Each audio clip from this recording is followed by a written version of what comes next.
Acredita em mim, cara, a gente vai falar os 3 conteúdos de cada uma das áreas do Enem que você não precisa se preocupar em estudar.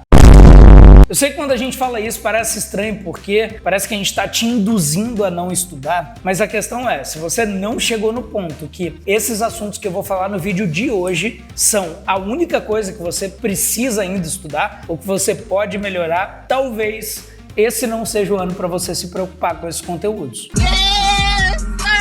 O Enem tem uma estrutura muito bem definida, não sei se você já percebeu isso, mas se você está acompanhando os vídeos aqui no canal, a gente tem falado bastante sobre competências e habilidades, e as habilidades do Enem são as mesmas desde 2009. Isso quer dizer que o que cai no Enem desde 2009 é exatamente a mesma coisa. E se você sabe o que o Enem costuma cobrar e sabe o que o Enem não costuma cobrar, eu tenho certeza que você vai conseguir definir muito melhor seus horários de estudo e ter um planejamento muito mais fluido, cara, para estudar aquilo que realmente cai. Isso também é uma parte muito importante da estratégia de estudos para a prova, tá? E recentemente a gente fez um vídeo falando sobre os 3 conteúdos mais importantes de cada área pro Enem. Esse é o vídeo para te salvar de perder tempo, com os 3 conteúdos que provavelmente não vão cair ou nunca caíram no Enem de cada área. Então vamos embora, eu vou passar de área por área pra gente falar sobre o top 3 assuntos menos frequentes em cada uma delas. Eu sou o PV, sou professor de biologia, especialista em estratégia de estudo aqui da Gama.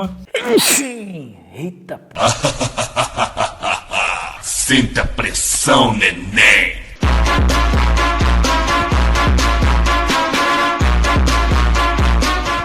Então, começando por linguagens, a gente falou no vídeo dos conteúdos mais frequentes que interpretação domina essa área, mas, cara, existem alguns assuntos dentro de linguagens que os alunos muitas vezes são ensinados, tem na apostila e tal, e que nunca caíram ou caíram muito pouco. Por incrível que pareça, gramática não é o menos frequente, tá? A gente tem 2 assuntos que são inclusive uma duplinha ali, ó, como primeiro e segundo no ranking dos menos frequentes em linguagens. Que são Eu sou bem que são aqueles conteúdos de análise de períodos simples e períodos compostos. Cara, período simples não caiu nenhuma vez nos últimos anos.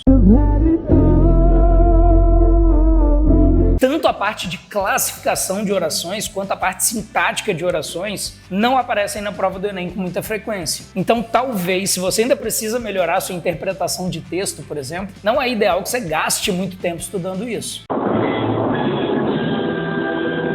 Em terceiro lugar, dentro de linguagens, a gente tem a parte de morfologia da gramática, classificação das classes gramaticais. E essa parte de ortografia, acentuação, hífen, crase, cara, não é muito isso que é explorado na prova. É muito mais o entendimento do contexto, da interpretação da mensagem que está sendo passada em cada questão, que é o que eles pegam. Mas é lógico que você precisa entender, pelo menos minimamente, a estrutura das frases e como as classes gramaticais são colocadas ali para que você consiga entender o sentido. O que você definitivamente não precisa é ficar tentando gravar as coisas como se eles fossem te pedir para classificar um termo dentro da oração lá na prova. Então fica tranquilo que não é assim que as questões são montadas.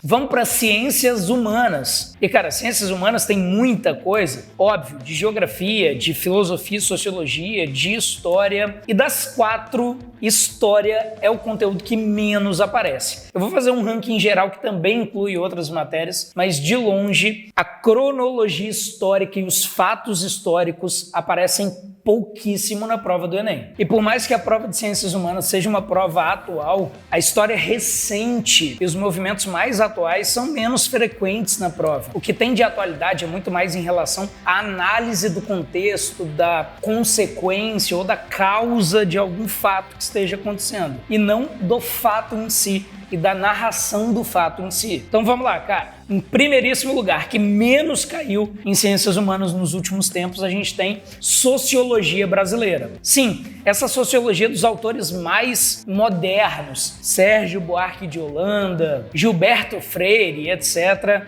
eles não são muito comuns de aparecer na prova. Em segundo lugar, vou deixar os conflitos contemporâneos. Então, essas discussões de conflito Israel-Palestina, Irã, Oriente Médio, Rússia agora, dificilmente isso vai cair da forma que vocês acham que cai, tá? Dessa forma conteudista, perguntando o que aconteceu, o que motivou. Se aparecer, vai ser uma análise do contexto social. Em terceiro lugar, eu vou colocar a parte de história contemporânea. Aí, século XX, século XXI. Tanto mundial quanto brasileira, tá? A parte de Brasil República, por exemplo, de 1945, 50 para cá, dos presidentes atuais, não é muito frequente na prova. Então fica tranquilo que a prova de Ciências Humanas também é uma prova muito interpretativa, tá? Você não vai precisar decorar muita coisa, muito menos data, cara, para conseguir acertar as questões da prova. Mas isso aí nem sempre é uma coisa muito fácil, tá? Porque a gente é condicionado a estudar querendo decorar detalhe por detalhe. E não é assim que se estuda Ciências Humanas para o Enem. É muito mais sobre entender o entorno, entender a causa, a consequência das coisas, como que isso influencia em outros processos. Aí sim, você vai conseguir analisar as questões de forma melhor e acertar a maioria delas. Agora vamos para o segundo dia, o mais temido de todo mundo. O que você pode se livrar aí no seu processo de estudos, não ficar muito vidrado em estudar, porque talvez você esteja perdendo tempo. Começando por Ciências da Natureza. E é lógico, como a gente está falando de Biologia, Química e Física, eu vou dar uma colocação no ranking para cada uma dessas matérias, tá? Começando pelo primeiro lugar de Física Eletroestática. Isso é um negócio muito louco, porque a eletrodinâmica é um dos conteúdos mais comuns na prova. Mas a parte de estática, de força elétrica, campo elétrico, trabalho potencial elétrico, por exemplo, não é muito comum. Força elétrica nunca caiu, por exemplo. Em segundo lugar, eu vou jogar para Química, cara, a parte de Química Analítica, que vamos combinar, é muito difícil de aprender e quase nunca apareceu na prova. Então essa parte de equilíbrio, deslocamento de equilíbrio dentro da química, cara, na maioria dos casos dá para passar batido. Foca muito mais na parte que cai. Se você não assistiu o vídeo falando sobre os conteúdos que mais caem em cada área, se você ainda tem dúvida de quais são, eu acho que vale a pena ir lá assistir. Em terceiro lugar, eu vou jogar para um assunto na biologia que, cara, na verdade, essa vaguinha de biologia é disputada por vários assuntos pequenos dentro dessa matéria, mas eu vou colocar um conteúdo dentro da biologia que é gigantesco e quase nunca aparece. Quando aparece muito voltado para o lado evolutivo e não para os fatos em si da zoologia. Cara, zoologia é gigantesco. Juro, eu sou professor de biologia, já passei pelo terror de ter que dar aula de zoologia várias vezes e a gente demora meses para conseguir sair desse assunto. Para Enem, à toa, basicamente. Todas as vezes que zoologia apareceu na prova, apareceu num viés evolutivo, isso é, para você entender a adaptação do animal para o tipo de ambiente que ele vive. E era muito mais sobre usar seus conceitos evolutivos do que da zoologia propriamente dita. Então para com esse negócio de querer ficar gravando característica de cada um dos animais, porque na prova do Enem você não vai usar isso não. Agora vamos para matemática, né? A mais temida de todos. A galera tem uma pinima com matemática, né? Tem dificuldade nessa parte. É lógico, envolve muita habilidade, muito raciocínio e as questões do Enem, elas vão muito para esse viés. Menos daqueles conteúdos mais específicos da matemática. Você vai perceber, por exemplo, o assunto que menos caiu em matemática historicamente é a parte de álgebra avançada, que é aquela parte de matrizes, determinantes, números complexos, equações polinomiais, por exemplo. Cara, é muito difícil aprender isso e não vale a pena, porque se a gente for ver nos últimos 10 anos, foram o quê? 3 questões no máximo.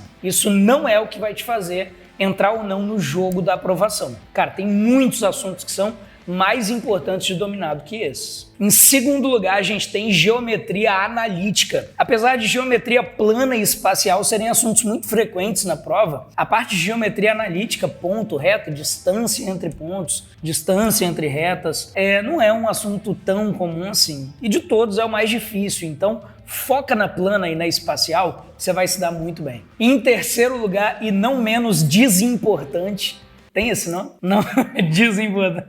Não mais relevante, eu não sei como falar.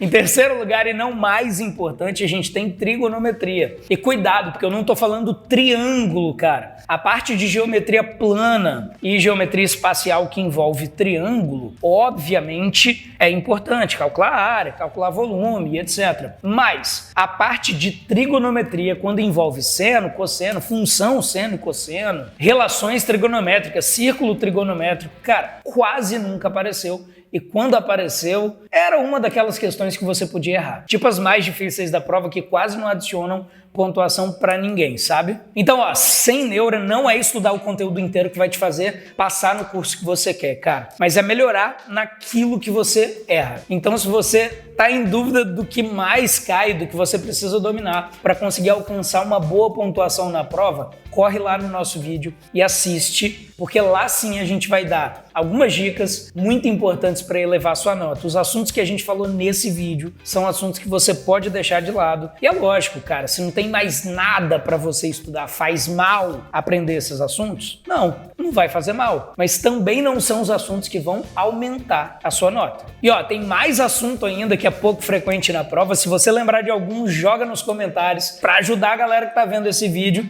E a gente tá postando conteúdos como esse aqui sempre, então não deixa de acompanhar. Se você não está inscrito no canal, se inscreve e ativa o sininho para receber notificações. Beijo, até a próxima!